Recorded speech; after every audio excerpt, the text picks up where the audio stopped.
Madame, Monsieur, bonsoir. Ravi de vous retrouver à Question majeure qui pose ce soir le débat sur le séjour des afrodescendants et membres de la diaspora africaine au Burkina. Environ 700 personnes qui sont là pour explorer les liens profonds avec le Burkina, les liens avec le continent africain. Vous qui êtes au parfum de l'actualité, vous avez sans doute remarqué que leur séjour dépasse la simple présence géographique, le simple déplacement touristique, pour être une véritable rencontre de parcours, d'expériences, d'opportunités, de culture et d'histoire. Une présence qui offre de nouveaux cadres de dialogue panafricain et de mémoire partagée. Ces hommes et femmes s'engagent à participer activement à la vie du Burkina, renforçant les liens entre les Africains, ceux de la diaspora et les afrodescendants. Nous espérons donc avec nos invités sonder les enjeux et les richesses de cette présence au Burkina, porteuse de nouvelles dynamiques pour un avenir commun. Et nous avons comme invité Gervais Nadambega, il est ingénieur de développement rural. Bonsoir, monsieur Nadambega. Bonsoir, madame Kéré. Docteur Hyacinthe Ouedraogo est avec nous ce soir. Docteur et ancien chercheur. Bonsoir, docteur. Bienvenue. Oui, bonsoir, madame. Et nous avons aussi Imhotep Bayala. Il est le coordinateur du mouvement 2 heures pour nous, 2 heures pour Kamita. Bonsoir, monsieur Bayala. Bonsoir, madame Kéré. C'est un plaisir d'être là. Et un nouvel invité se joint à nous, à nos chroniqueurs ce soir. On est ravis de vous recevoir, monsieur Salvador Ngalé. Vous êtes le représentant des afro-descendants qui se jouent actuellement au Burkina. Bonsoir et bienvenue. Bonsoir, madame. Et bienvenue merci de surtout au Burkina. Dans votre plateau. J'espère que le séjour se déroule bien. Les mots me manquent. J'essaye de contenir mon émotion. Et je représente l'émotion de tous ces Américains que vous voyez. C'est ma famille. Et je suis en train de vous montrer ce qu'ils ressentent. L'émotion est très grande. Et nous sommes touchés. En tout cas, on est très ravis de vous avoir avec nous autour de ce plateau. Monsieur, on va dire que c'est une première en Afrique de l'Ouest depuis les indépendances que les afrodescendants et ceux de la diaspora africaine fassent un retour en mars pour renouer avec les racines. Alors, quelle est la symbolique de cette visite au Burkina, selon vous, monsieur Nadambega? Ben, il faut dire qu'il y a deux aspects à considérer. Le premier aspect, c'est ce que représente aujourd'hui le Burkina Faso. Le Burkina Faso représente aujourd'hui les valeurs ancestrales, par tout son travail de retour à l'endogénéité, pour tout son retour aux valeurs traditionnelles. Et puis, pour ce que Thomas Sankara a représenté et qui a constitué à un moment donné une interruption, qui a créé des frustrations. Parce que c'était un espoir né.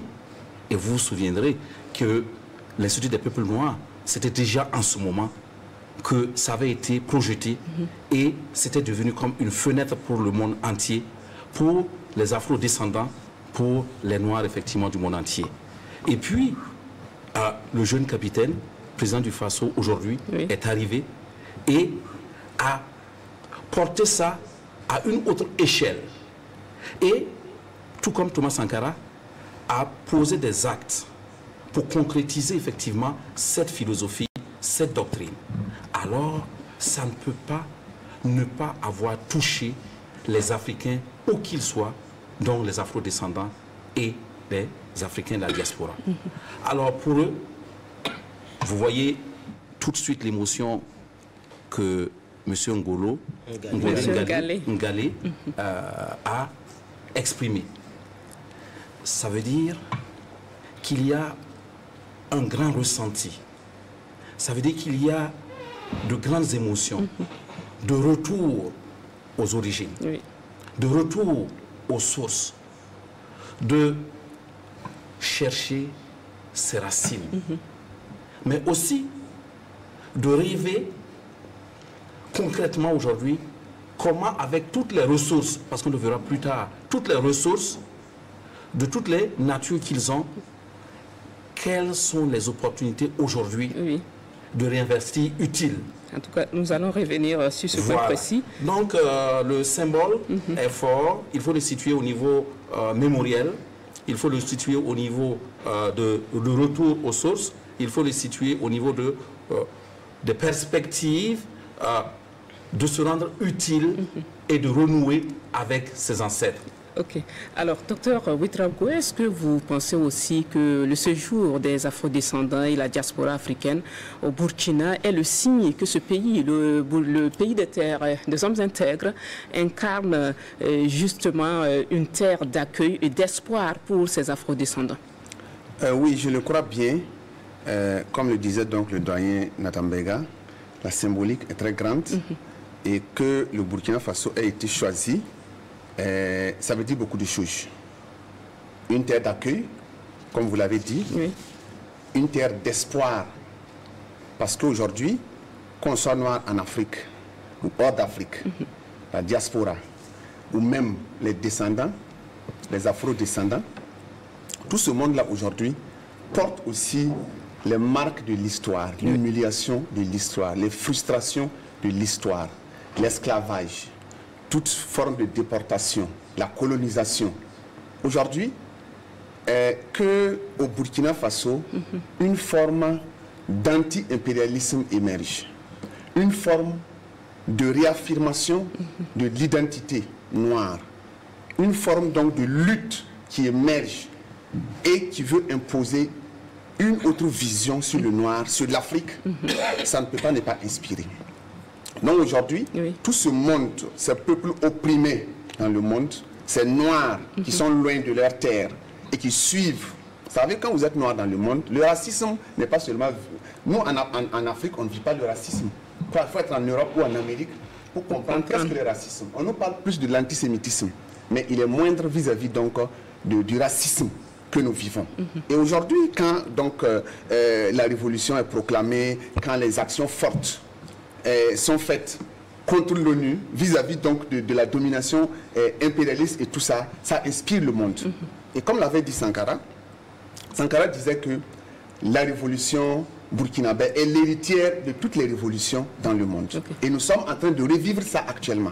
La RPP, je peux dire, se positionne comme l'héritière aussi des luttes des peuples opprimés dans le monde. Et aujourd'hui, on ne peut pas le refuser au Burkina Faso. Nous sommes devenus comme le carrefour, comme la plateforme tournante de la révolution, de l'anti-impérialisme ou même de la lutte pour la réhabilitation de l'homme dans son histoire, dans son identité. Alors, le Burkina qui porte, je ne vais pas dire le fardeau de lutter pour la dignité, la liberté et surtout la souveraineté africaine. Vous pensez aussi que ce sont les décisions, les grandes décisions prises par les autorités burkinabées sous le leadership du capitaine Ibrahim Traoré qui ont motivé ce retour en masse des afrodescendants et de la diaspora africaine vers le Burkina? Oui, on ne peut pas dénier cela aux grandes décisions et à la grande politique de rupture que déroule le camarade président Ibrahim Traoré. La force de ces décisions et des actions politiques quotidiennement posées, dont l'objectif clé est d'améliorer le quotidien des populations, les sortir d'une forme de misère généralisée et leur donner droit de cité au chapitre de la dignité. Et ces gens, pour par exemple la diaspora africaine résidant aux États-Unis ou partout dans le monde, ont été poussés à cet extrême. Je dis à cet extrême parce que ce n'est pas de gaieté de cœur qu'on risque des conditions de traversée pour rejoindre l'Europe ou pour aller aux États-Unis en passant par les forêts amazoniennes, parce qu'il y a un circuit qui va par exemple en Amérique latine à partir du Brésil, à partir du Honduras, à partir du Venezuela, à partir de la Colombie, et les gens te traversent toute la forêt amazonienne. S'ils ne sont pas dévorés par les fauves sauvages, alors c'est leurs propres traversants qui les soumettent à des formes de déshumanisation, et c'est quelques survivants qui parviennent à traverser les frontières. On dit que le risque est énorme. Le risque est tellement énorme et n'a pour cause qu'une forme de manque de leadership africain à la tête des États africains, à même de porter la fierté et la dignité que Ibrahim porte aujourd'hui pour assumer devant la puissance impériale notre besoin d'être un peuple respecté et respectable. Notre droit inaliénable d'opérer les choix selon leur hiérarchie et qui correspondent à nos humeurs, si on veut même. Mais que nous n'allons plus jamais tailler aucun de nos comportements au niveau interne et au niveau externe sur la base de quelques injonctions de quelques maîtres d'hier qui soient. Et cela fait quoi pour ces gens qui vivent un calvaire, si on ferme la parenthèse des atrocités de l'histoire, mais il y a des atrocités plus violentes, je dirais, que l'esclavage. Pas pour minimiser parce qu'on ne peut pas quantifier la douleur de l'arrachement qu'est l'esclavage. Mais ce qu'ils vivent aujourd'hui, Amadou Dipama était ici sur ce plateau. Oui. Aujourd'hui, il est menacé par l'extrême droite allemande d'être tué. On ne se gêne pas. Et ce sont des voix officielles, politiques, de l'Europe civilisatrice qui promet la mort à des hommes et à des femmes qui ont fui la misère, qui ont fui le chaos, dans les conditions que je vous ai expliquées, et qui arrivent là où ils s'attendent à être reçus, à être aimés. On leur retourne la violence, la barbarie et l'humiliation. Et donc quand vous voyez que chez vous, ce que vous êtes allé chercher si loin, il y a quelqu'un qui est en train de le créer sur le continent, vous dites enfin, enfin, on a un Messie. On a un Messie noir. Ce Messie noir, c'est Ibrahim Traoré. Ayons l'humilité de venir pendant qu'il est encore temps, lui apporter tout ce qu'on peut lui apporter.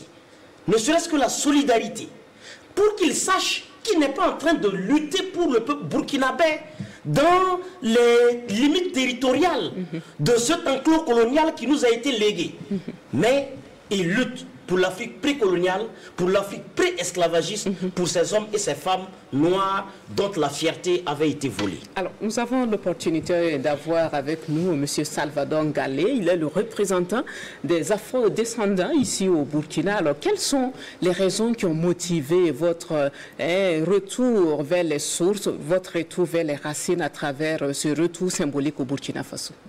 Alors, madame, merci de m'avoir reçu sur votre plateau. Avant d'entrer dans le vif du sujet, je voudrais d'abord envoyer un grand merci à son Excellence, capitaine Ibrahim Traoré, et toutes les forces d'armée du Burkina Faso qui assurent votre sécurité. Je veux leur dire un grand merci.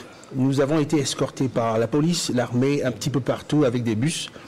Je peux vous garantir que la majorité des Américains qui sont dans ces bus n'ont jamais vécu ce genre de moment. Et je tiens à vous remercier du fond du cœur. Je suis le représentant de Dr. Arikana Chimbori-Quo, ambassadrice.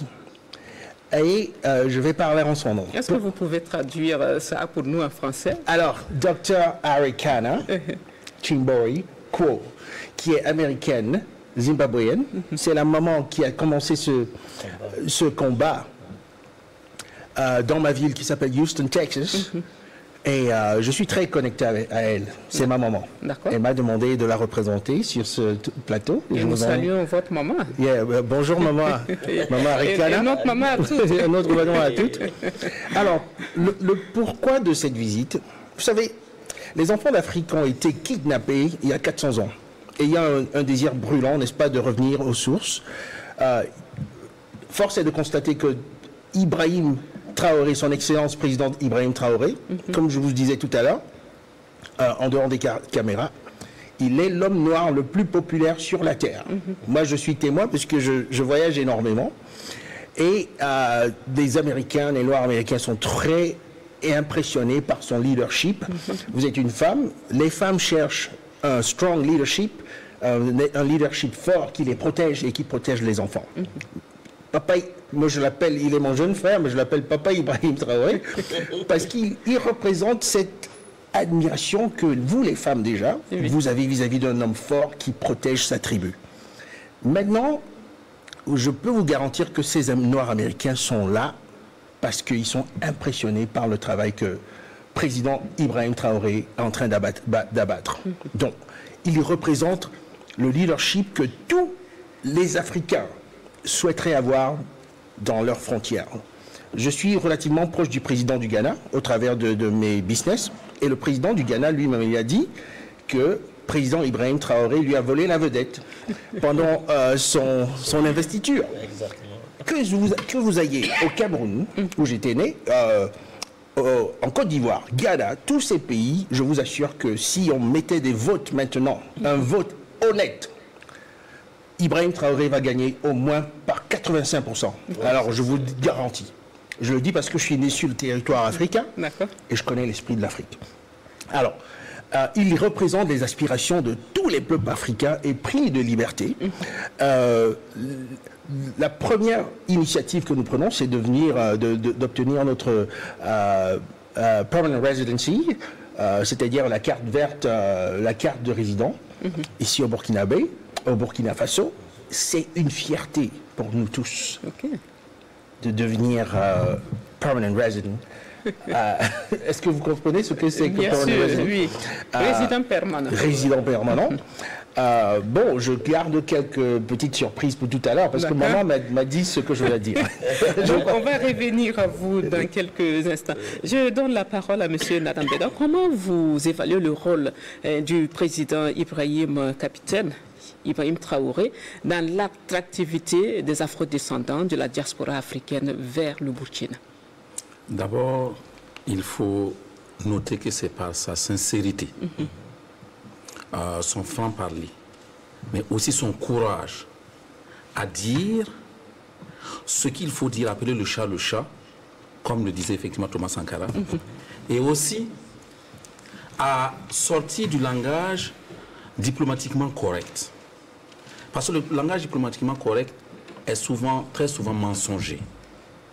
Et c'est surtout d'avoir pris le risque de dire des choses qui ont produit ce que ça a produit. Qu'est-ce que ça a produit? En parlant effectivement de souveraineté, ce n'était pas seulement des mots, ça a amené ce qu'on appelait les PTF, les partenaires techniques financiers, à se retirer. Donc, ils savaient effectivement qu'il y allait avoir comme une perte à ce niveau. Mais c'est d'avoir eu confiance en son peuple, d'avoir eu confiance effectivement au fait que le peuple africain, le peuple noir a du discernement. Il sait quel est le langage sincère, quel est le langage qui ne l'est pas. Et vous voyez que nous avons réussi à avoir des moyens financiers et technologiques qui nous permettent d'agir 15, 20 fois plus que ce qu'on nous disait effectivement que l'on nous donnait. Ça marque l'extérieur.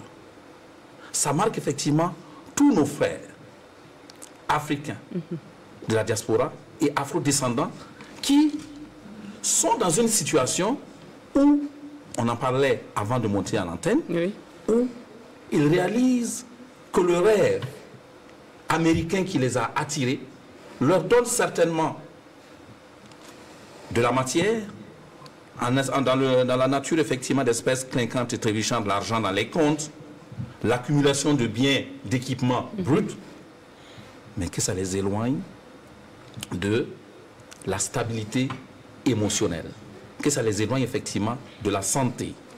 Regardez la nourriture, que ça les éloigne de la paix intérieure et donc de la pleine réalisation de soi. Et ils réalisent que finalement, ils peuvent avoir chez eux, en Afrique, d'où on les a arrachés, en y retournant, l'opportunité de pouvoir utiliser les connaissances et les richesses qu'ils ont acquises là-bas pour investir ici et avoir non seulement la santé en ayant ça, et avoir la paix intérieure. Et je pense que c'est ce message et ces réalités qu'il a envoyé par dehors qui a appelé tous ces afro-descendants qui ne sont, il faut le remarquer, qu'une représentation pour le moment. Ils sont environ 700. Un échantillon de 700. Mais il faut dire que c'est sa vision et sa capacité à avoir pris le flambeau, pas seulement le 15 octobre 2022, mais qu'il ait accepté de continuer de vivre ce qu'il s'est engagé à faire dans la pratique et de vivre effectivement et transmettre le message de Thomas Sankara. Alors, Dr Hyacinthe Ouédraogo, comment vous analysez l'engagement justement des autorités burkinabées? Madame Bega parlait tout de suite de cet engagement du capitaine Ibrahim Traoré, mais aussi des communautés burkinabées, les populations envers cette délégation d'afro-descendants qui se jouent au Burkina et leurs objectifs.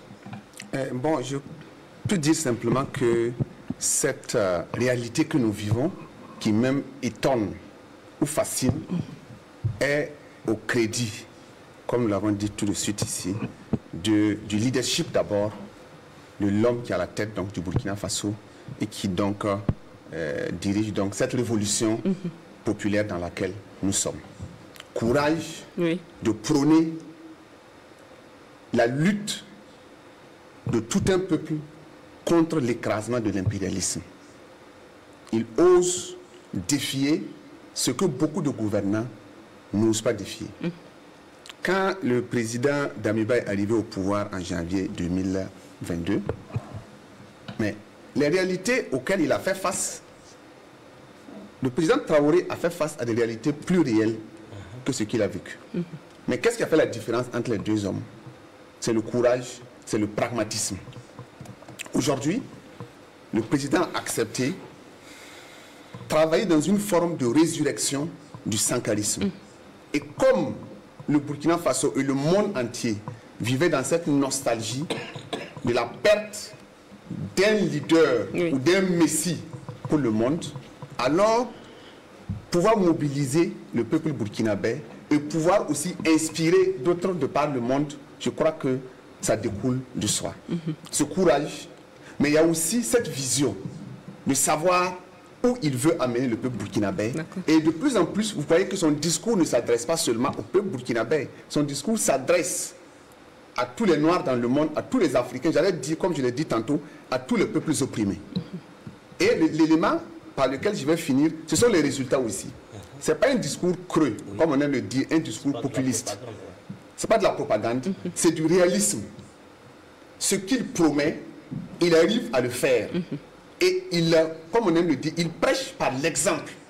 En 3 ans, les résultats engrangés par la RPP à tous les niveaux, au niveau sécuritaire, au niveau du développement économique, au niveau donc de comment mettre en place une économie auto-centrée, qui ne dépend pas de l'aide, des PTF et autres, de l'aide, comme on aime le dire, de l'aide qui ne nous aide pas à nous passer de l'aide. Tout ça, on avait prédit le chaos si les troupes françaises partaient, si on perdait donc le soutien financier de la France et de beaucoup de partenaires. Mais depuis 3 ans, on est en train de leur montrer, prouver le contraire. Donc ce sont les résultats aussi qui sont au rendez-vous. Et tout ça, le monde ne peut pas rester indifférent. Et je crois que nous sommes dans une ère nouvelle. Et l'avenir nous dira. Merci beaucoup. Je vous donne la parole, M. Bayala. Vous avez déjà abondé dans le sens du sujet qui vient d'être évoqué par vos prédécesseurs. Alors, je vous pose la question, en quoi le séjour des afro-descendants au Burkina peut-il contribuer à renforcer la mémoire, la solidarité et la liberté partagée entre le Burkina et cette communauté-là? Oui, c'est d'abord aussi, il faut insister là-dessus, cette communauté noire dans le monde est témoin de ce que nous avons souffert en perdant Amilcar Cabral, en perdant les héros historiques de l'autodétermination africaine. Et ces afro-descendants, il vous souviendra que c'est à leur initiative qu'un certain 30 avril 2025 a eu lieu dans le monde entier. Et ils voient les menaces que suscite sur lui, sa petite personne, pour le courage qu'il incarne, le président Ibrahim Traoré. Et on voit des gens comme Michael Langley dire à demi-mot qu'on lui fera ce qu'on a fait à Sankara. Alors, ça a fait une sorte de levée de bouclier pour dire, nous avons été somnolents. Le 15 octobre 1987 est arrivé. Il faut anticiper. Il ne faut prendre... il faut négliger même aucun dispositif de l'ennemi. Il faut tout prendre au sérieux. Ça, c'est quelque chose qui attire la sympathie, qui attire la solidarité. Il y en a même qui veulent s'enrôler dans l'armée Et si on leur dit qu'ils ne peuvent pas s'enrôler dans l'armée pour un certain nombre de raisons, ils repartiront profondément tristes. Parce que pour eux, ils ne voient que le besoin de participer à protéger le peuple burkinabé, à protéger la révolution progressiste et populaire. Et je pense que nos imaginaires et nos mémoires se connectant à un réel, qui est le réel d'aujourd'hui, oui. L'Afrique qu'on doit libérer, qu'on doit sauver. On doit sauver du chantage international, de l'oppression internationale. Vous savez que ces gens ont vécu un déficit d'autosuffisance culturelle. Ils ont vécu le mépris en live de leur africanité.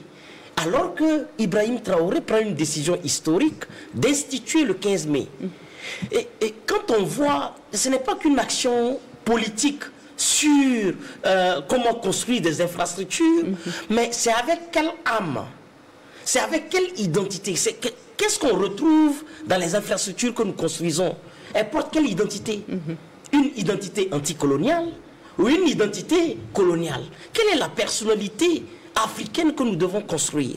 Et ces gens, ça les parle, parce que vivant à fleur de peau, l'humiliation qui ne s'arrête pas, peu importe le statut que vous avez, vous êtes multimilliardaire en dollars aux États-Unis, vous êtes noir, on vous rappelle, oui, c'est vrai, vous êtes très riche, mais ça se voit que tu es noir. Excuse-moi, mais c'est un truc comme ça. Okay. Tu es, peu importe. Donc c'est dire qu'aujourd'hui, avec cette connexion, c'est réhabiliter le commun de nos imaginaires, réhabiliter et reconnecter notre désir de bâtir le African Personality. Alors, Monsieur Salvador Ngalé, on ne peut pas parler de lutte pour la libération de l'Afrique, de lutte anti-impérialiste sans évoquer Thomas Sankara. Quelle est, selon vous, l'importance de cet héritage panafricaniste du Burkina à travers votre retour symbolique dans le pays de Thomas Sankara? Mais écoutez, madame, j'aime bien votre question parce que, encore l'émotion revient. Étant né au Cameroun, Thomas Sankara a fait une partie de son cursus militaire au Cameroun. Donc il faudrait que vous sachiez que quand il est décédé, les gens pleuraient à Yaoundé comme s'ils avaient perdu un membre de leur famille. Ça, c'est très important à signaler. Moi, je suis un sankariste. Et je vais toujours être sankariste. Étant donné que le président Ibrahim Traoré est considéré comme la réincarnation de Thomas Sankara, il va de soi que nous sommes dans un état de, je dirais, d'excitation incroyable. Vous savez, le français n'est plus tellement ma langue. Mais Ibrahim Traoré, il nous a démontré qu'il est la réincarnation de Sankara. Alors je vais vous faire une petite révélation.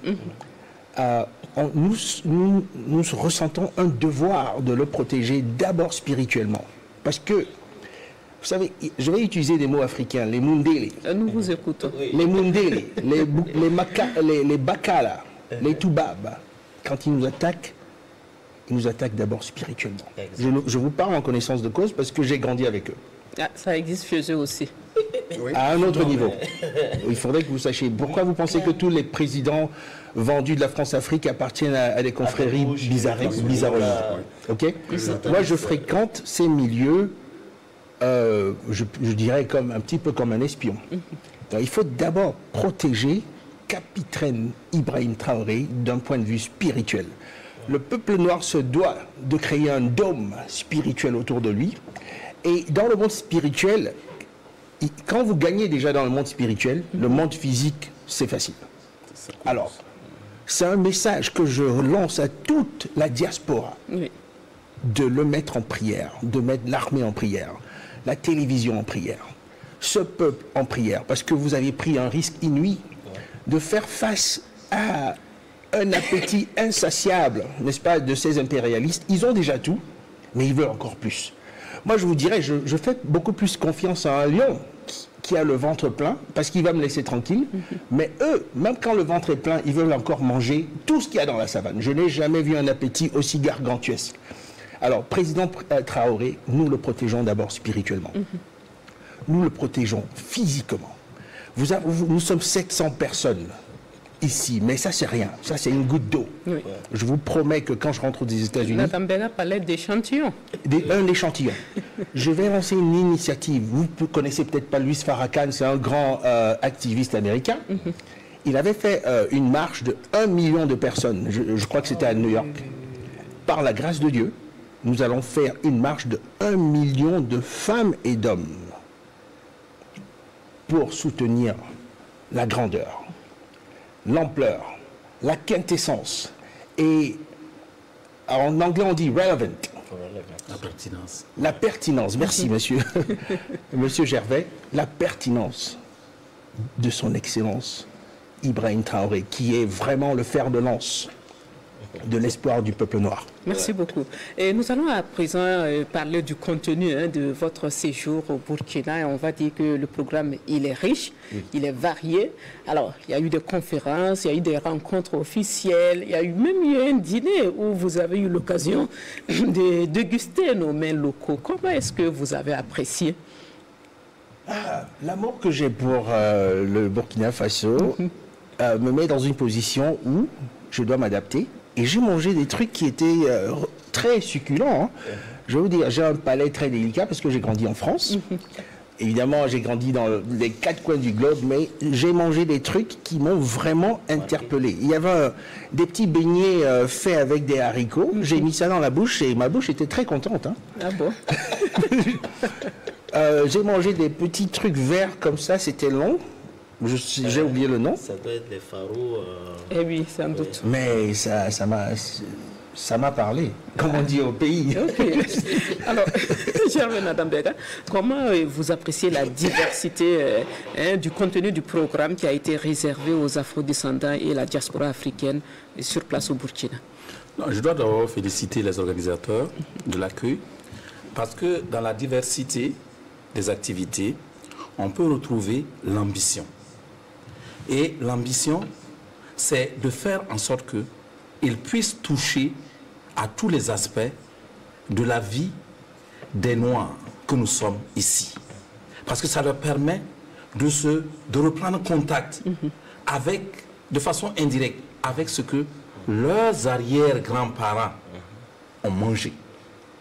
De visiter effectivement, au plan moderne aujourd'hui, les unités de production économique, d'avoir des contacts, parce que c'est le style américain aussi. Vous voyez que les choses se sont faites souvent à pied levé, pour permettre, effectivement, c'est pas comme une table ronde où tout le monde se met dessus, c'est beaucoup plus effectivement qu'on permet aux gens de bouger, de prendre contact, des contacts individuels pour les poursuivre par la suite.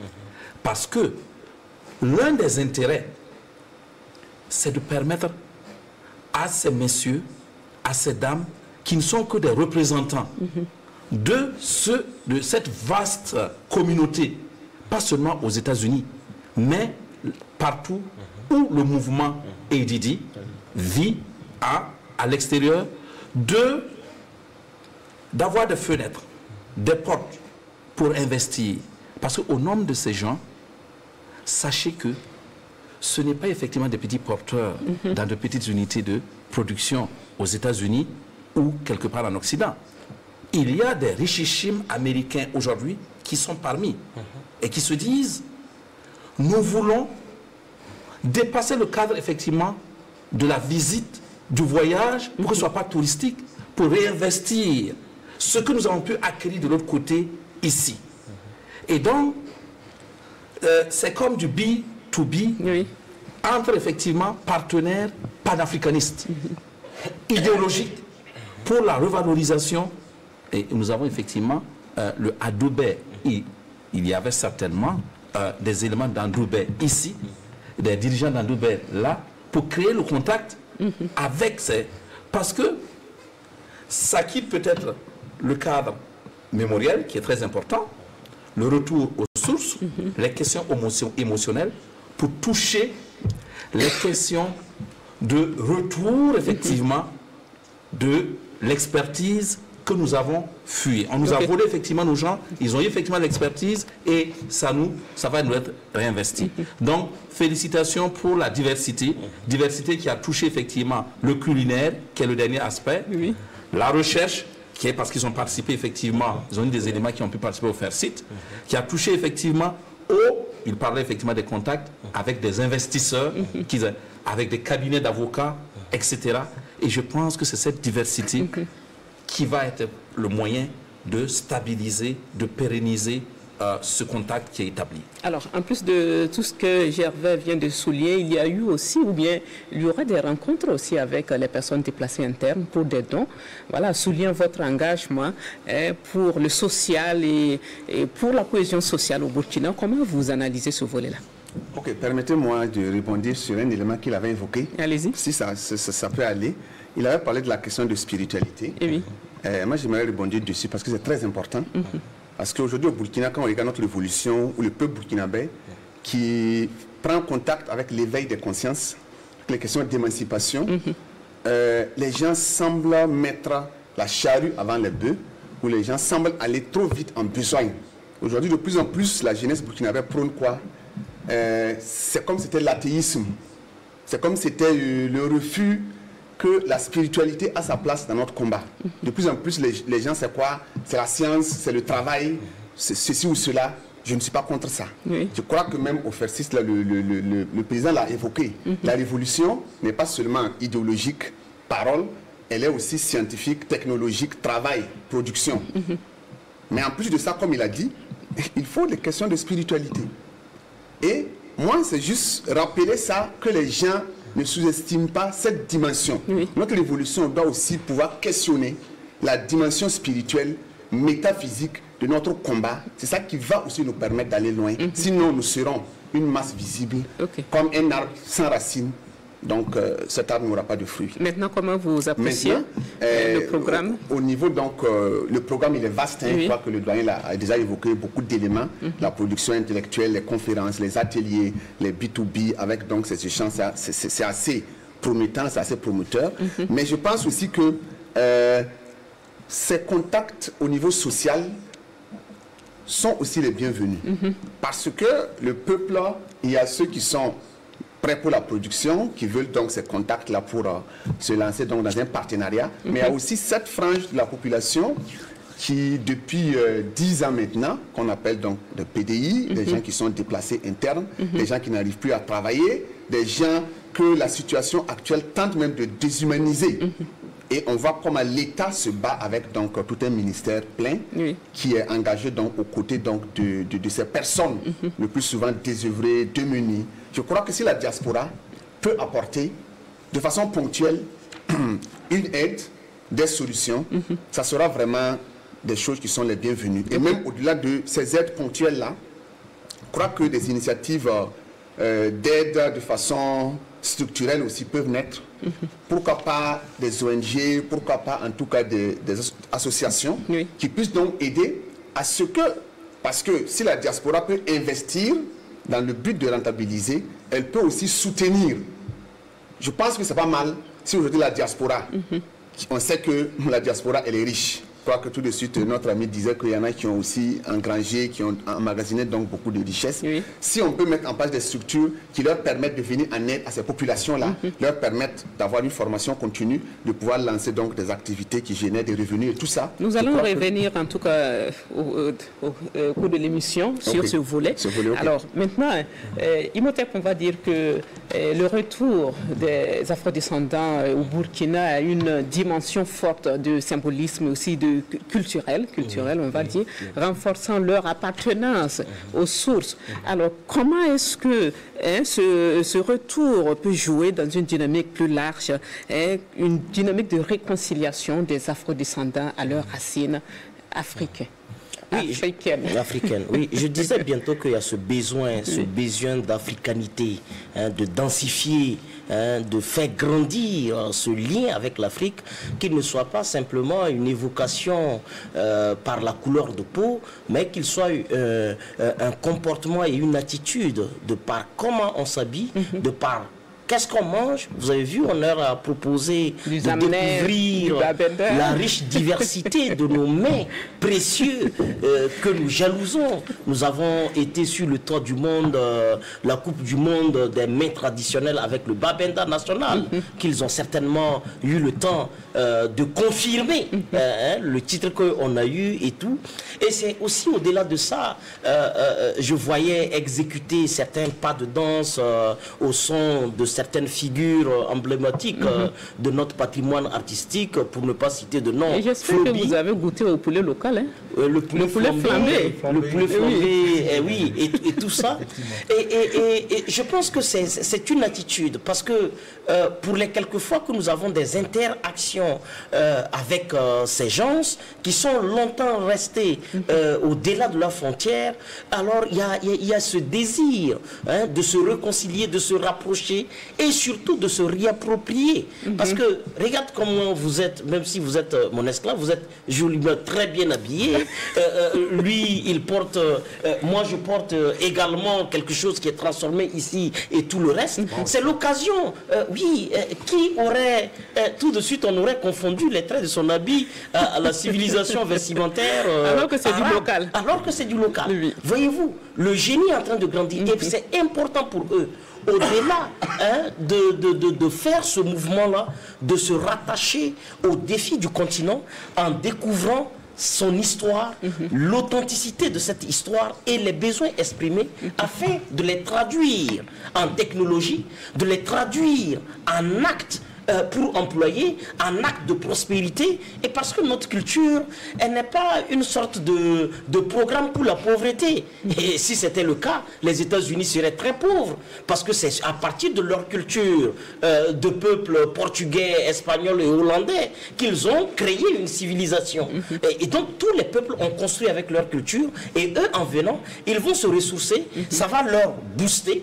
Ils repartiront comme des fusées. Leur génie libérateur, leur génie créateur sera libéré. Voyez-vous, tout à l'heure, il disait, mais il y a eu 2 séquences émotionnelles très fortes. Oui. Les larmes, et nous avons ensemble senti ça dans notre chair. Et il dit qu'en repartant, eux, ils s'engagent à faire une marche pour défendre le leadership du camarade président Ibrahim Traoré. Et pour associer cette dimension spirituelle que nous devons mobiliser autour de l'énergie et de la force d'Ibrahim Traoré. Mais ça, c'est quoi? C'est parce qu'il est déjà convaincu, parce qu'il l'a découvert, parce qu'il découvre, alors que ils ne sont pas encore à la fin du programme, c'est 2 semaines. Oui. Et ça se poursuit. On va ajouter que nombreux d'entre eux demandent d'ailleurs la nationalité burkinabé. Selon vous, quelle est la réponse que nos autorités doivent accorder à cette demande de la nationalité? Non, pour moi, je pense que cette demande de nationalité doit être traitée avec beaucoup d'attention. Vous imaginez si vous refusez la nationalité à M. Ngalé, qui nous porte autant, et qui, avec beaucoup d'émotion, est-ce que vous imaginez le coup de grâce qu'on aurait envoyé à tout cet enthousiasme afro-descendant et de ces Africains de la diaspora? C'est clair, ça va créer un choc, un tollé inestimable. C'est comme une seconde mort. Et le coup de massue n'est pas venu de l'oppresseur connu. Le coup de massue serait venu de quelqu'un qu'on aime, on aime tant, avec qui on veut fusionner pour ces défis. Et c'est pourquoi je pense que l'État burkinabé doit traiter avec la plus grande attention, le plus grand amour, cette demande. C'est clair, il y a des questions de sûreté, mais notre État est suffisamment organisé. Il y en a qui parlent de crainte que le pays reçoive des personnes peu recommandées, excusez-moi, sur son territoire, au regard du contexte sécuritaire. Oui, et je pense que nous avons aussi des raisons valables d'être prudents. Et je dis, il faut faire confiance à tout le dispositif de la sûreté. Et parce que je pense que c'est Emmanuel Macron qui a attiré notre attention. Et on le remercie vraiment, et puisque les Français continuent à lui donner beaucoup d'années au pouvoir. Parce qu'il disait comme ça que la France, pour limiter sa perte de vitesse dans les pays du Sahel, doit remobiliser ses diasporas, les binationaux. Et cela nous interpelle. Ok. Et c'est pourquoi, avec tout le cœur, il faut avoir les yeux ouverts pour s'assurer que des gens ne vont pas dénier à cette communauté afrodescendante aussi mobilisée, avec des compétences diverses et prêtes à servir les causes de notre pays à le faire. Quand on parlait de la situation humanitaire tout de suite, quelque chose m'est venu en tête. Vous savez, quand le besoin, par exemple, de prise en charge des PDI, le programme alimentaire mondial qui nous faisait du chantage et tout le reste, c'était parce qu'il y a un besoin de prise en charge sociale. Mais ce besoin était articulé autour de l'aide extérieure. Oui. Ce n'était pas articulé au niveau national. Alors, ils peuvent monter avec des Burkinabés, des ONG qui vont remplacer les ONG colonialistes, impérialistes, qui collectent des renseignements pour envoyer à Paris. Merci. Alors, on va évoluer dans notre débat. Monsieur Salvador Ngalé, vous avez reçu une personnalité clé de la lutte pour la libération de l'Afrique, l'ancien président Jacob Zuma, qui a animé une conférence sur l'unité africaine et sur la mobilisation des Africains pour la souveraineté. Alors, que représente la présence de cette personnalité au Burkina pour vous, les Afrodescendants? Ben écoutez, c'est un honneur d'avoir un monument, un dinosaure, ou alors un éléphant du combat de la libération africaine. D'autant plus que Jacob Zuma, qui a passé du temps aux côtés de Nelson Mandela, qu'on ne présente plus, ils étaient en prison ensemble. Ils sont tous passés de la prison à la présidence. Alors ça démontre que le peuple noir, aussi opprimé soit-il, à cette résilience d'aller au sommet, quelle que soit toute l'oppression qui est déployée contre nous, nous trouvons toujours le moyen de s'élever. Alors Jacob Zuma, il a insisté sur le fait qu'il est important d'apprendre l'histoire à nos enfants. Et il fait partie de l'histoire et le présent. Il faut apprendre à nos enfants qui sont les... en anglais, on les appelle les freedom fighters. Et pardon? Les combattants de la liberté. Les combattants de la liberté. C'est important que nos enfants connaissent des noms comme Nelson Mandela, Jacob Zuma, Sylvanio Olympio, Thomas Sankara,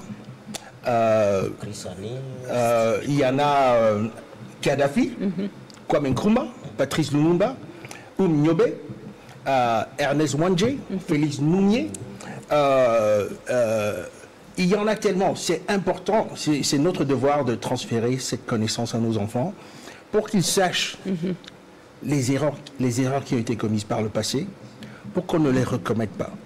Vous avez ADDI, cette organisation, à la tête, vous avez Mama Arikana Chimbarekwa.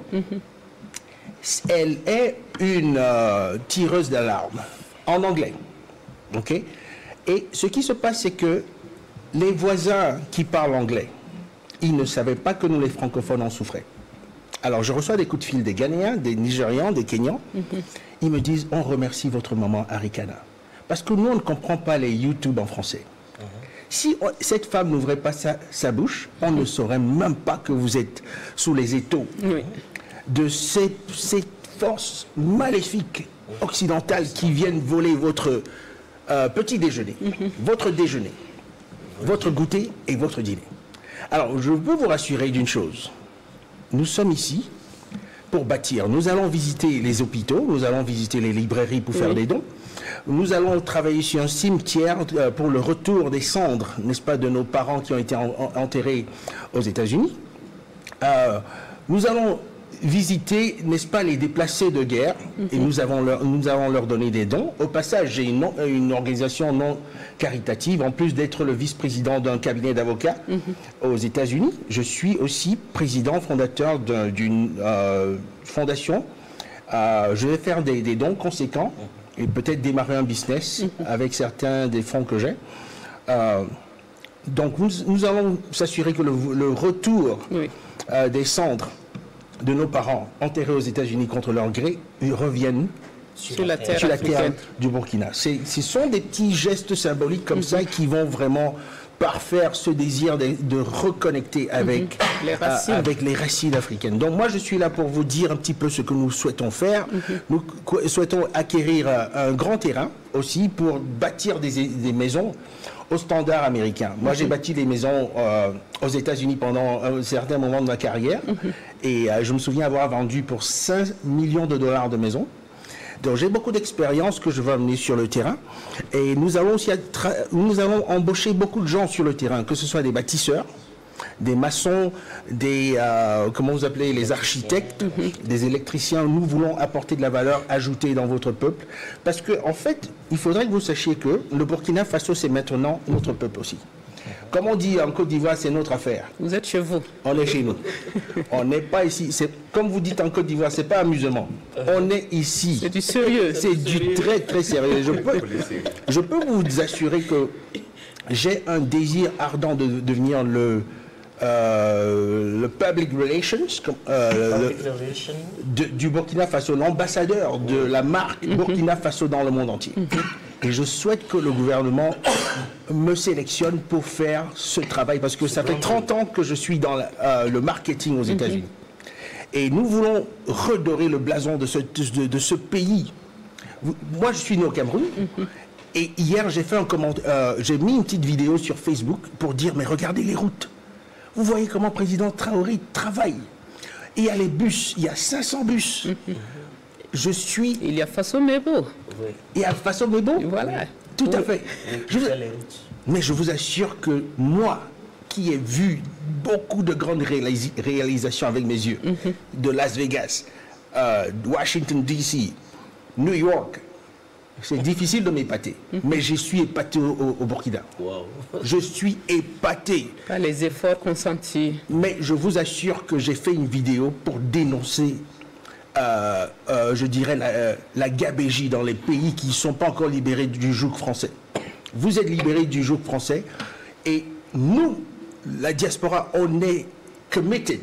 Comment on dit committed en français? Nous sommes engagés à nous allier à vous. Nous allier à vous et pour vous avez déjà beaucoup fait, mais on va amener ça à un autre niveau.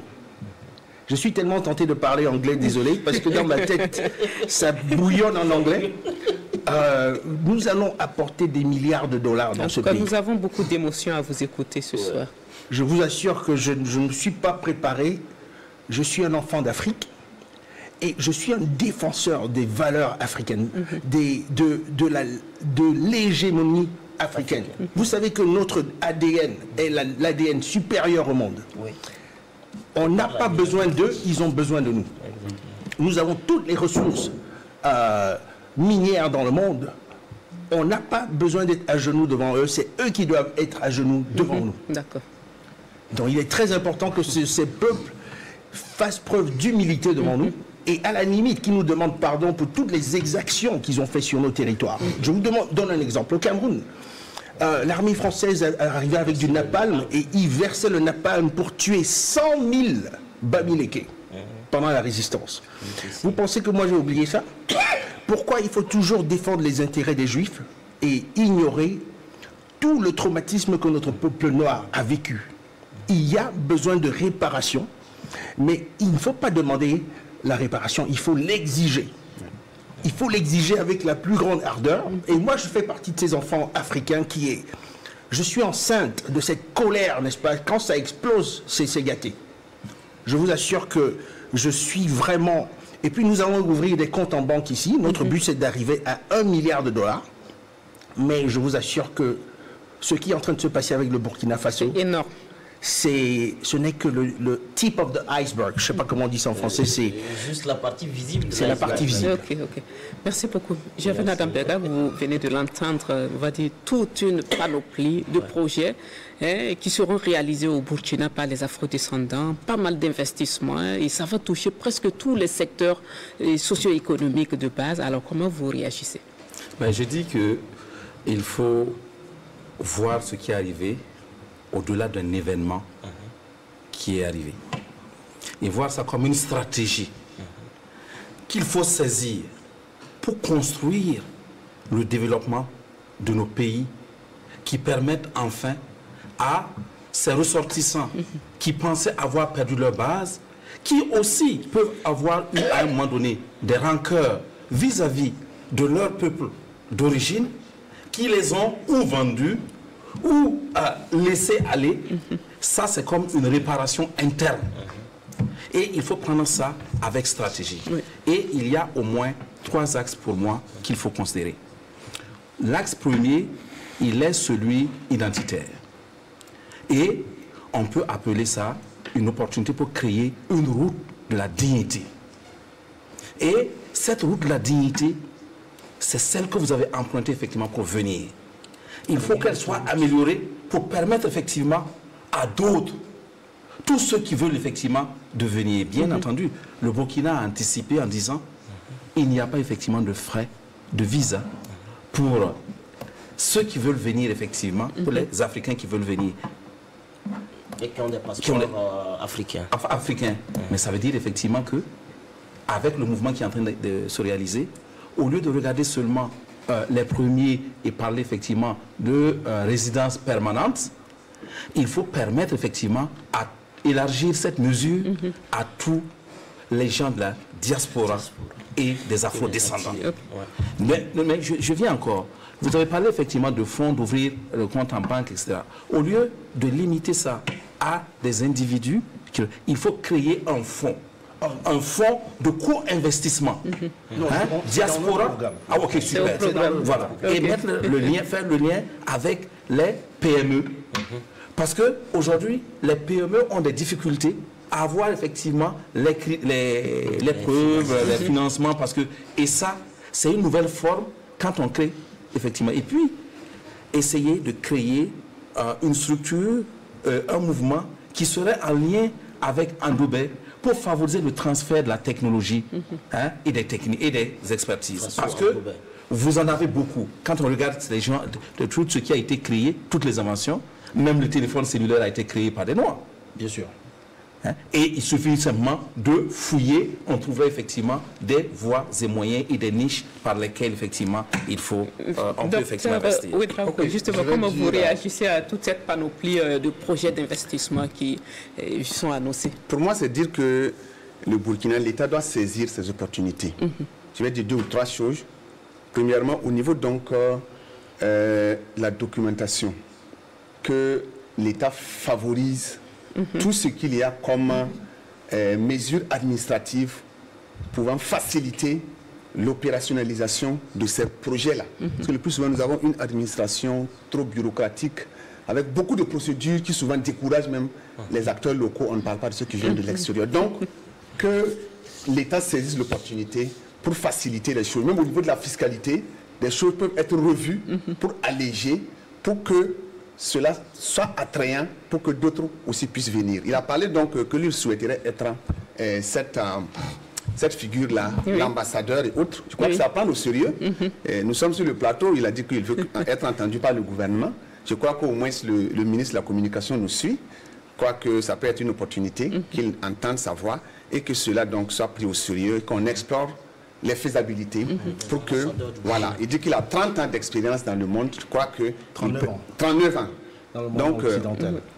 C'est autant donc d'atouts qu'il capitalise et cela aussi peut être utile à la révolution. C'est comme je l'avais dit au début, Sankara avait dit que nous sommes les héritiers de toutes les luttes dans le monde et nous avons donc cette opportunité d'en profiter. Je crois qu'il faut aller à fond. Alors, Imhotep Bayala, comment tirer pleinement profit de tous ces projets qui convergent vers le développement endogène au Burkina?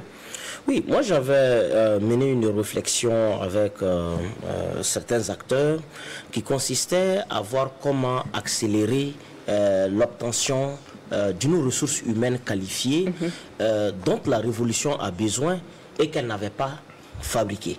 Regardez les différents chantiers qu'on a ouverts.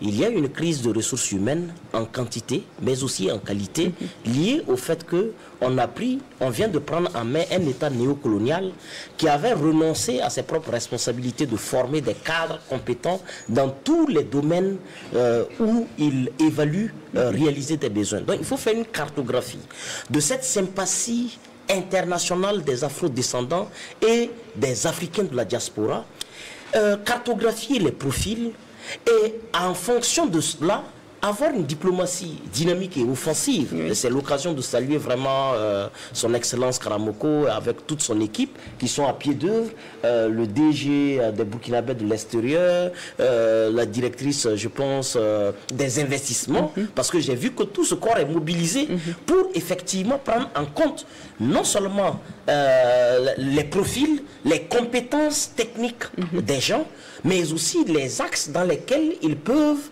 et selon les intérêts du Burkina Faso, investir et accélérer la croissance du pays. Alors, je précise que Karamoko Traoré est le ministre chargé des Affaires étrangères au Burkina Faso. Monsieur Karamoko, oui. En fait, j'ai oublié de dire un grand bonjour à, je dirais, un grand frère. Son Excellence l'ambassadeur Kassoum Koulibaly, qui m'a accordé une audience privée. Quand il est venu dans ma ville, il a instauré le nouveau consul du Burkina Faso à Houston. Donc moi, je suis très impliqué parmi les leaders de la communauté noire. Il y a mon ami Poso Ganame, qui est le président de la Chambre de commerce. Je suis très connecté à cette communauté parce que... Allez-y, je vous en prie. Oui, et parce que j'ai vu quand même beaucoup de nos ambassadeurs font également un travail très offensif. Pour ce que je sais, par exemple, de l'Allemagne, il y a un travail très profond qui est fait où on détecte des Burkinabés qui travaillent à un niveau exceptionnel d'ingénierie de dernière génération. Les pièces de voiture de dernière génération. Et c'est des Burkinabés qui sont au sommet des sommets. Dans l'aviation, on va vous surprendre, c'est encore un Burkinabé qui est au sommet des sommets. Donc ça veut dire que nous pouvons accélérer l'atteinte des objectifs que nous visons en tirant grand profit de cette sympathie et de ce désir de retour, pour qu'il ne soit pas un retour qui pèse sur nous, mais un retour que nous exploitons, nous orientons, nous organisons. Et parce que si nous voulons fabriquer des motos, nous voulons fabriquer des vélos, nous voulons fabriquer les voitures, nous voulons maîtriser un certain nombre de technologies, au fait, on n'a pas besoin d'envoyer, c'est nécessaire d'envoyer des gens par des profils, aller étudier des types de technologies précises dans le monde, mais en entendant de façon conjoncturelle l'avion de la révolution progressiste populaire a décollé. Et l'avion a besoin de renforts. Donc il faut le ravitailler en plein vol. Parce que s'il atterrit à l'aéroport Charles de Gaulle, vous savez que c'est pas bien pour nous. Donc il faut le renforcer en puisant dans la riche diaspora, dans la riche communauté afro-descendante. Et nous avons des profils que vous ne pouvez pas imaginer. J'ai vu que vous avez visité une ferme agricole où on produit tout et on transforme. Ce sont des choses qui vont les inspirer parce qu'ils sont les maestros des chaînes de transformation aux États-Unis et dans les localités où ils sont. Donc nous avons vraiment une grande opportunité. Et moi je salue la lucidité et le grand leadership du leader de la révolution qui a su adhérer à cette idée et également à notre diplomatie qui véritablement se montre très offensive et qui capitalise sur toute cette sympathie. Alors nous tirons vers la fin de l'émission, c'est très vite, ça passe. Voilà, rapidement, surtout quand c'est aussi captivant que ce soir. Monsieur Nadambega, une dernière question. Comment est-ce que la visite de ces afro-descendants va jouer un impact positif sur l'image du Burkina sur la scène internationale, mais aussi au niveau diplomatique? Voilà, la diplomatie burkinabé sur la scène internationale. Bon, déjà, les quelques jours que ça a duré, les activités qui ont été menées, ont été par vos services au niveau de la télévision, par les différents médias et par les différents réseaux sociaux portés à l'échelle au niveau du monde. Oui. Maintenant, ils ont des réseaux à eux.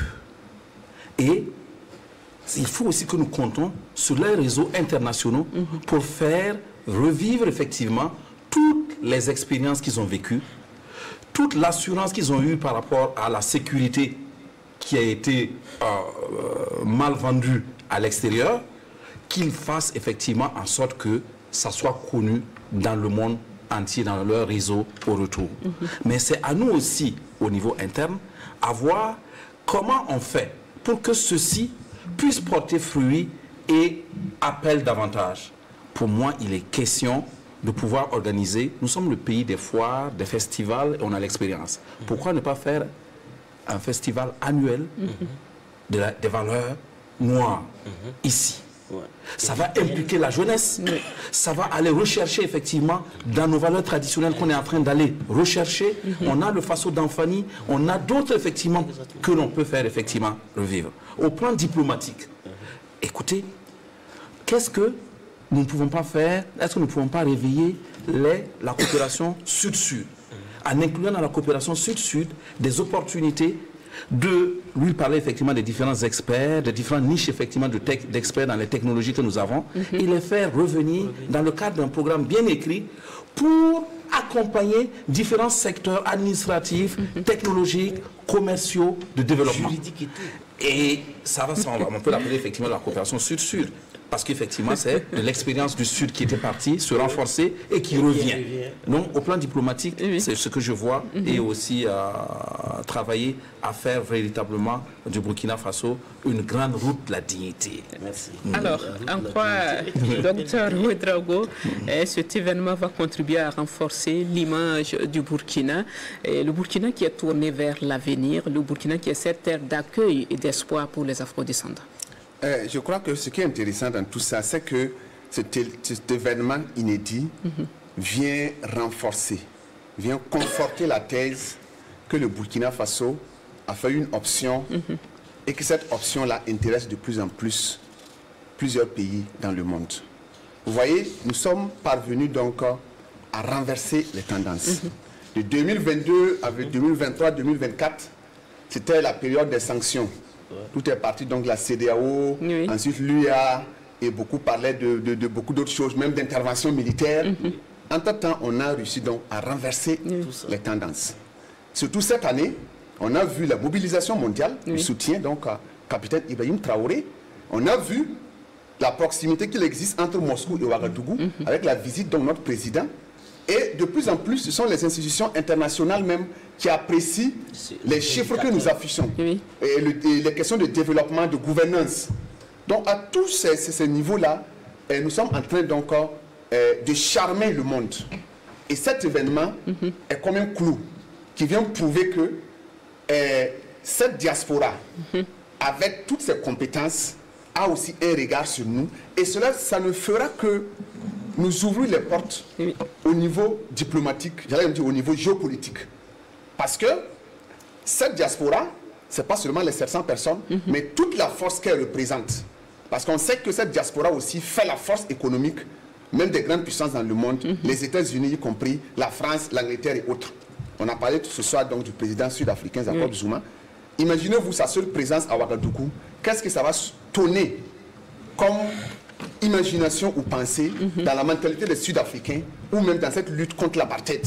Donc c'est autant de choses qui, en tout cas à mon sens, pour me résumer, ouvrent les portes au niveau diplomatique et davantage positionnent le Burkina Faso et l'AES dans le combat donc du monde contre l'écrasement du bloc occidental qui perdure depuis donc des siècles. Alors, M. Ndale, quel message avez-vous à adresser aux Afro-descendants à travers le monde qui hésitent encore à renouer avec leurs racines? Alors, merci madame pour votre question très pertinente. Vous avez, nous vivons dans un confort assez criard en Occident. Et ce confort crée une espèce de, je dirais, de paresse. Il y a beaucoup d'afro-descendants, enfin, de gens nés en Afrique, comme moi, qui sont tellement impressionnés, épatés par le luxe aux États-Unis, en Europe, au Canada, ils ont tourné le dos à l'Afrique. Et je déplore cette attitude. Moi, je les invite à se réveiller. Parce que s'ils ne le font pas, vous connaissez l'adage qui dit que la nature a horreur du vide.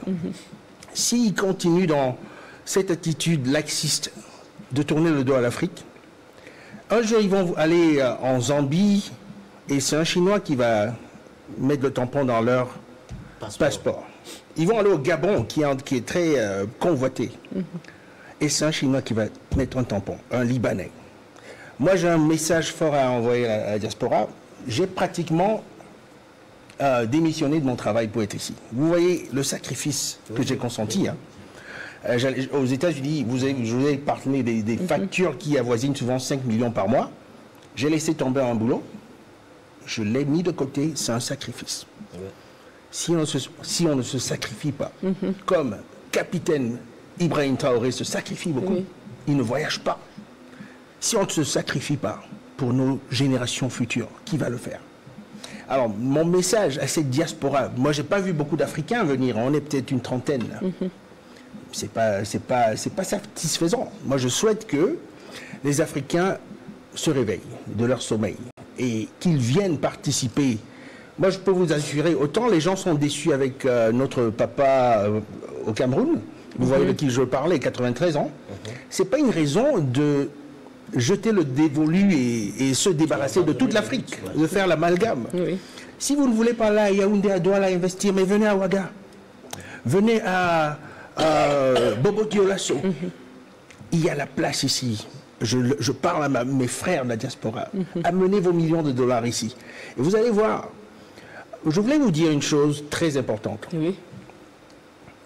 Étant donné que vous faites un travail merveilleux par rapport au panafricanisme, il est important que le Burkina Faso devienne la Mecque du panafricanisme. Qu'est-ce que j'entends par là? Il faudrait qu'il y ait un périple au Burkina Faso chaque année des panafricains. Moi, je peux vous dire que peut-être 100 000 personnes viendront. Alors, quels sont les découlés économiques par rapport à ça? Énorme. Ça va booster le tourisme. Au bout de 2-3 ans, croyez-moi sur parole, personne n'aura plus faim dans ce pays. Je dis bien, même les motos que vous voyez là vont disparaître. Rien contre les motos, hein. Mais quand il y a abondance de biens, eh ben, ça se ressent dans l'économie et tout l'aspect socio-économique de la société. Moi, je voyage beaucoup. L'année dernière, ma femme et moi, nous sommes allés en Tanzanie. Un message de compatie, je compatis à leur douleur en ce moment. Nous sommes allés à Zanzibar, nous sommes allés au Costa Rica. Et quand vous regardez dans les avions, la majorité des gens dans ces avions n'ont pas ma couleur. Vous voyez ce que je veux dire? Mais ces touristes, avec tous les dollars qu'ils apportent, le gouvernement les protège parce que c'est une manne qui tombe du ciel. Moi, je vois un Burkina qui va devenir la plaque tournante du peuple noir. Et tout l'argent qui va découler de ça, je vous assure que dans moins de 10 ans, ce pays deviendra comme Dubaï. C'est pas que Dubaï, c'est une référence pour moi. J'aime pas les grands buildings. Hein. J'aime pas les grands buildings, machin. J'ai déjà vécu tout ça. Ok, j'ai vécu à côté de Chicago, aller au 150e étage, je sais ce que c'est. Et ces buildings, ils commencent à bouger comme ça. Je connais tous ces trucs. C'est pas ça qui m'attire. Ce qui m'attire, ce sont les sites touristiques, culturels, parce que l'Afrique, nous sommes le peuple le plus riche de la Terre. Vous connaissez les artefacts qui ont été volés en Europe. En Afrique et qui sont toujours dans leur musée. Alors, moi, je suis conscient du fait que la culture africaine n'a pas son pareil dans le monde. La nourriture africaine n'a pas son pareil. Il m'arrivait d'amener des amis blancs au Cameroun, quand ils mangeaient du ndolé, de lait coq, et tous ces machins, ils me disaient, mais moi, je pensais que la nourriture française était la première. Mais à ma grande surprise... Oui, il y a des merveilles en Afrique. L'Afrique, c'est vraiment le berceau de l'humanité. Merci. Alors... Imhotep Bayala, alors vous, voilà, je reviens à vous avant de conclure. Je souhaite, quel est le message que vous pensez qu'on puisse lancer à l'attention de ces pays africains qui hésitent encore à se lancer dans les luttes d'émancipation, de souveraineté, et ces pays qui hésitent à accueillir les afro-descendants et à les valoriser? C'est de regarder comment le Burkina Faso est sur le toit du monde, de regarder le prestige et les mille feux dont brille le Burkina Faso, et malgré un contexte sécuritaire très difficile, malgré une pression impérialiste cruelle, nous tenons. Et c'est surtout de se demander, mais comment se fait-il que ce pays que tout le monde avait déjà programmé comme étant une future Libye ou je ne sais, Afghanistan ou je ne sais quoi, se retrouve aujourd'hui à être une terre d'attraction mondiale. Pendant longtemps, les médias ayant pris position auprès des terroristes comme leur relais, ont fait comprendre que les mouvements du 30 avril, c'était des fake news. C'était l'IA qui fabriquait les gens. Les mobilisations, c'était artificiel. Bon, là, vous avez, je ne sais pas, peut-être ça aussi, ils vont dire les 700 afro-descendants, c'est sûr. Les médias français, anglais, risquent, en tout cas, les médias ennemis à la souveraineté du Burkina Faso continueront contre la réalité à dire que c'est des fake news. Nous, ça nous arrange. Plus ils disent, plus ça pousse et ça réveille la curiosité. Et ceux qui ont la capacité de challenger l'information sauront que ce n'est pas des fake news et vont venir adhérer à notre cause. Et c'est quelque chose de très important. Au moment où, par exemple, la jeunesse africaine voyait son Eldorado au-delà de la Méditerranée, avec leur présence, ils commencent à regarder l'Eldorado sous leurs pieds. Et donc, c'est une masse importante de gens qu'on va sauver du naufrage et des compétitions inutiles avec les requins dans la mer. Mais de se focaliser ici et de bâtir, et surtout en solidarité et en union, parce que dans leur dynamique, c'est aussi rencontrer des jeunes burkinabés, rencontrer des jeunes africains et co-produire, co-investir. Et ça, c'est quelque chose qui vient mettre un frein à notre chômage, qui vient mettre un frein aux grandes difficultés que nous sommes en train de vivre. Et vous savez très bien que c'est une forme de diplomatie populaire, c'est la diplomatie du peuple, c'est le peuple lui-même qui prend le flambeau, là où certaines chancelleries hésitent entre demeurer dans l'antre de la bête du colonialisme français. Regardez tout juste à côté la mascarade électorale qui a eu lieu. Je pense qu'il y a quelque chose qui est en train de dire à tous ces gens, dans un certain silence profond, le Burkina a raison. Merci. Et c'est ça qui est le plus important. On termine avec Oui, en fait, c'était juste une interpellation. Ce qu'on dit ce soir est tellement très profond.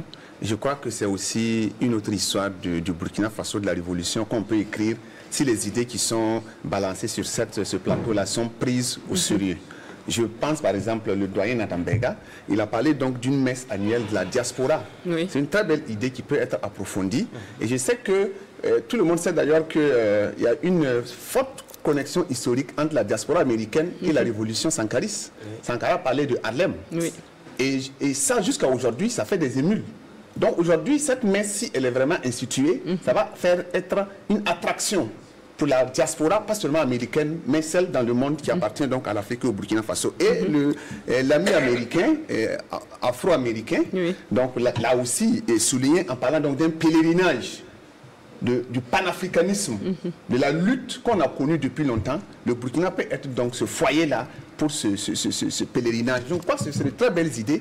Et aujourd'hui, vu ce que nous avons déjà comme mémorial Thomas Sankara, avec le mausolée à l'intérieur, et tout le projet gigantesque qui l'entoure, et on vient de recréer ou encore de faire la résurrection donc, de l'IPN. Ces deux structures qui peuvent, à mon sens, porter ces deux projets très nobles-là, et ça va être une restauration culturelle, identitaire et surtout économique. Et en tout cas, ça va permettre à la révolution de voler de ses ailes parce que ça donne une visibilité. Merci. Et voilà. Merci à tous. Merci, Dr Hyacinthe Ouedraogo. Vous êtes ancien chercheur. Merci à Gervais Nadambega, ingénieur de développement rural. Vous avez un mot à ajouter? Non, c'est juste pour vous que je veux dire merci pour l'invitation.